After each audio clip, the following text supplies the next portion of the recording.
साध संगत जी, यह एक सत्संगी की सच्ची कहानी है। उसका जन्म एक सत्संगी परिवार में हुआ और मेरी माँ ने शुरू से ही मुझे रूहानियत से जोड़ा।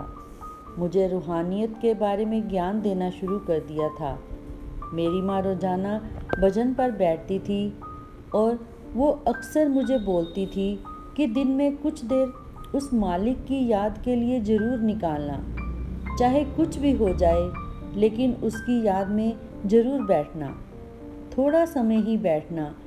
और मैं अपनी माँ की इस शिक्षा के कारण दिन में थोड़ा समय ही सही, लेकिन बैठता ज़रूर था।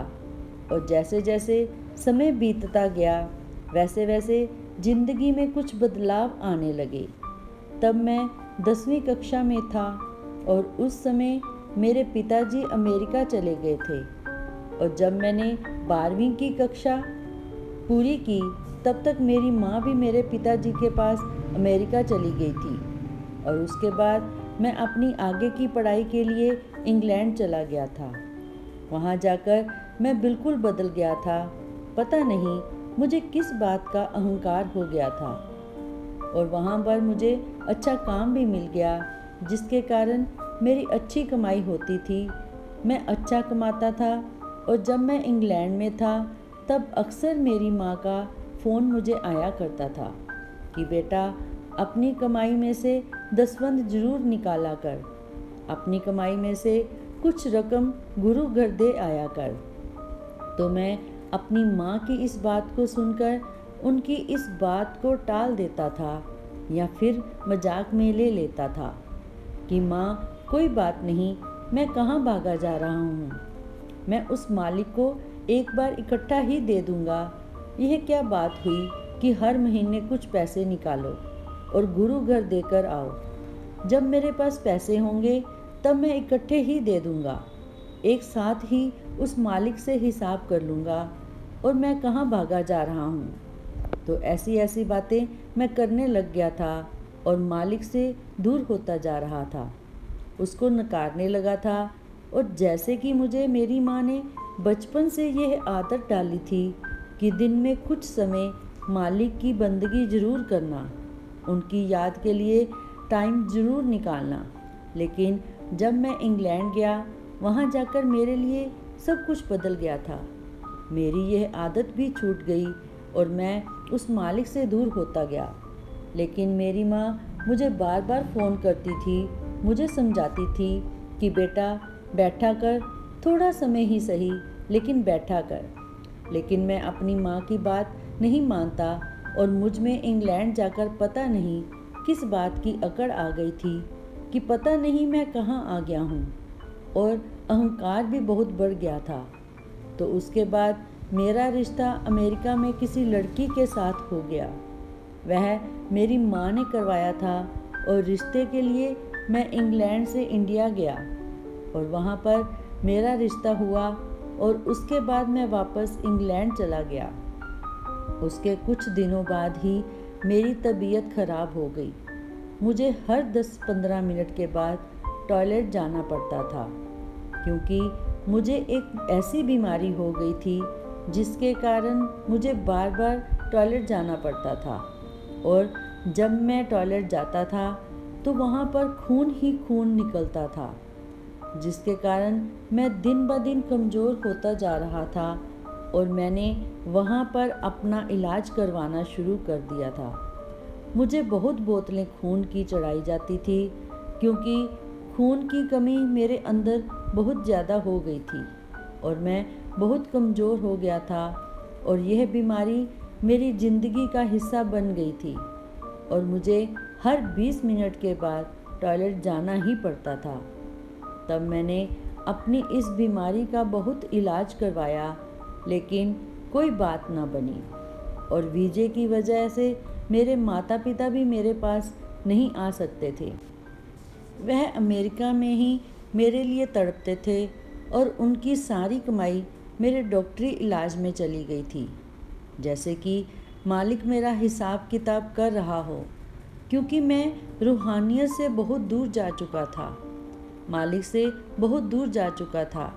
मेरी माँ मुझे बार बार कहती थी कि बेटा, बैठा कर और अपनी कमाई में से कुछ पैसे गुरु घर दे आया कर, दसवंध निकाला कर। लेकिन मैं उनकी बात नहीं मानता था और मजाक में ले लेता था। शायद मेरी इन्हीं बातों के कारण मालिक मेरे से हिसाब कर रहा था और ब्याज समेत मुझसे वसूल कर रहा था, क्योंकि बहुत पैसे डॉक्टरी इलाज में चले गए थे। लेकिन मेरी यह बीमारी ठीक ना हो सकी और इंग्लैंड में मेरे कुछ रिश्तेदार थे जिन्होंने मेरी वहाँ पर बहुत संभाल की, जिन्होंने मेरी इस बीमारी में मेरा बहुत साथ दिया, जैसे कि खुद मालिक मेरी संभाल कर रहा हो। और जब मैं इंडिया आता था वहाँ पर भी मेरे जो रिश्तेदार थे वह भी मेरी बहुत संभाल करते थे, हर चीज़ मुझे देते थे। और जब मैं इंग्लैंड में था तब रात रात को उठकर मुझे भूख लगती थी, क्योंकि मैं ज़्यादा कठोर खाना खा ही नहीं सकता था, रोटी खा ही नहीं सकता था, केवल खिचड़ी ही खाता था। तो मुझे अक्सर भूख लग जाया करती थी, तो वहाँ पर वह मुझे रात रात को उठकर खाना बना कर देते थे। मुझे ऐसे लगता था कि इतना कौन कर सकता है। तो मुझे लगता था कि शायद मेरा मालिक ही इनसे करवा रहा है, मेरी संभाल कर रहा है। तो मैं इस बीमारी से इतना परेशान था कि कभी कभी मेरे से बिस्तर से भी उठा नहीं जाता था और वहीं पर मेरे कपड़े गंदे हो जाते थे। तो मेरी यह बीमारी दिन ब दिन बढ़ती ही जा रही थी। जब वह बात लड़की वालों को पता चली तो मुझे लग रहा था कि रिश्ता टूट जाएगा, लेकिन ऐसा नहीं हुआ। जब वह मुझसे मिलने हॉस्पिटल आए तो मैंने उसे तभी कह दिया था कि मेरा इंतज़ार मत करना। अगर तुम अपनी ज़िंदगी में आगे बढ़ना चाहती हो तो तुम किसी और से शादी कर लेना, क्योंकि उस लड़की ने मुझे कहा कि अगर आपको यह बीमारी हमारी शादी के बाद लग जाती तो क्या होता। तो उसकी यह बात सुनकर मेरे चेहरे पर मुस्कान आ गई और उसके कुछ महीनों बाद हमारी शादी तय हो गई। लेकिन मेरे लिए 20 मिनट से ज़्यादा बैठना बहुत मुश्किल था।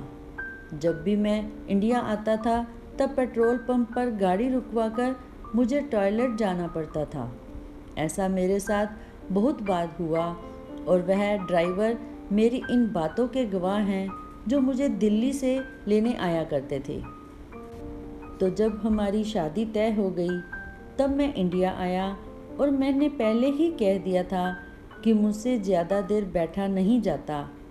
तो मैंने उनसे विनती की थी कि जल्दी फेरे कर कर शादी को ख़त्म करने की कोशिश करें, और मैं अपने मालिक के आगे यही अरदास कर रहा था कि हे मालिक, मेरी संभाल करना, मुझे बैठने का बल बख्शना। तो वहाँ पर मेरे मालिक ने मेरी संभाल की, उसने मुझे बैठने का बल बख्शा और उसके बाद हमारी शादी हो गई। लेकिन मेरी उस शादी में वीज़े की वजह से मेरे माता पिता नहीं आ पाए और इस बात का मुझे बहुत दुख लगा था। तो शादी के कुछ दिनों बाद जब मैं वापस इंग्लैंड आ गया और मेरी पत्नी अमेरिका चली गई, तो उसके बाद मेरे माता पिता भी अमेरिका में पक्के हो गए थे। उनके वहाँ की सिटीज़न मिल गई थी और मेरी भी अमेरिका में जाने की तैयारी थी। और जिस दिन मैंने जाना था उस दिन से कुछ दिन पहले मुझे एम्बेसी की तरफ से फ़ोन आया कि आपके पासपोर्ट की वेरिफिकेशन अच्छे से नहीं हुई है, तो कृपया आपको एम्बेसी में आना पड़ेगा। तो मैं एम्बेसी में गया। वहाँ जाकर उन्होंने मुझसे सवाल पूछने शुरू कर दिए और मैंने उनको बताया कि मेरी इंटरव्यू हो चुकी है, तो अब आप मुझसे क्यों सवाल कर रहे हो। तो मैंने कहा कि मैं किसी भी सवाल का जवाब नहीं दूंगा, पहले मुझे बताया जाए कि मुझे यहाँ पर क्यों बुलाया गया है और मुझसे सवाल क्यों पूछे जा रहे हैं। तो उन्होंने मुझे बताया कि हमें आपकी पत्नी ने एक फैक्स किया है और उसने आपसे तलाक मांगा है। तो मैंने जब यह बात सुनी तो मेरे पैरों के नीचे से ज़मीन खिसक गई कि मेरे साथ यह क्या हो रहा है, और एम्बेसी ने मेरा वीज़ा कैंसिल कर दिया। तो मैं निराश और हताश होकर वापस घर को आ गया और मैं इतना परेशान था कि मेरा मन कर रहा था कि मैं किसी गाड़ी के नीचे आकर मर जाऊं, और मेरा सुसाइड करने का मन कर रहा था। लेकिन फिर मैंने अपने मन को हौसला दिया कि मैं तो दूसरों को ऐसे काम करने से मना करता हूँ, तो मैं ऐसे कैसे कर सकता हूँ। तो मैंने अपने आप को हौसला दिया और संभलने की कोशिश की और उस कुल मालिक के आगे अरदास की कि मेरी संभाल कर मुझे हिम्मत बख्श। तो उसके कुछ दिनों बाद मेरा उससे तलाक हो गया। तब मैं बहुत अकेला पड़ गया था, क्योंकि मैं काम पर भी नहीं जा सकता था और मैं बहुत कमज़ोर हो गया था और मैं अपने माँ बाप पर बोझ बन गया था। वही मेरा खर्चा उठाते थे। तो एक दिन मेरी माँ ने मुझे फ़ोन किया कि बेटा, तू फिर से बैठना शुरू कर दे, मालिक की याद में बैठना शुरू कर दे। तो मैंने जब माँ की ये बात सुनी, मुझे मेरे बचपन के दिन याद आ गए कि माँ मुझे शुरू से यही कहती आई है कि बैठना ज़रूर। और तब मुझे रोना आया कि मैं मालिक से दूर हो गया था, भटक गया था, जिसके कारण आज मेरी ये हालत हुई है। शायद मेरे मालिक ने मुझे यह सबक दिया है। तो मैंने उस दिन से फिर बैठना शुरू कर दिया। मैंने अपनी माँ की ये बात मानी और उसके बाद मेरी हालत में सुधार आना शुरू हो गया। मेरी यह जो बीमारी थी धीरे धीरे ठीक होने लगी थी। और फिर एक दिन कनाडा से मेरे एक पुराने दोस्त का फ़ोन आया और उसने मुझे कहा कि यहाँ पर एक नौकरी है और मैंने तुझे इसलिए फ़ोन किया है क्योंकि तुम उस नौकरी के काबिल हो। तो जैसे ही मैंने यह बात सुनी तो मुझे लग रहा था कि मेरे मालिक ने मुझे एक अवसर और दिया है। तो मैंने उस नौकरी के लिए अप्लाई कर दिया और मुझे वह नौकरी मिल गई और धीरे धीरे मेरी ज़िंदगी पटरी पर आनी शुरू हो गई। सब कुछ ठीक होता गया। मैं कनाडा चला गया और आज मुझे कनाडा में 5 साल हो गए हैं और मेरी शादी भी हो गई है और मैं कनाडा में अपनी पत्नी के साथ रहता हूँ। मालिक की कृपा से सब ठीक हो गया है। तो मेरा अपनी कहानी सुनाने का सिर्फ इतना ही मतलब है कि हर एक की ज़िंदगी में अलग अलग तरह की मुश्किलें आती हैं, परेशानियाँ आती हैं।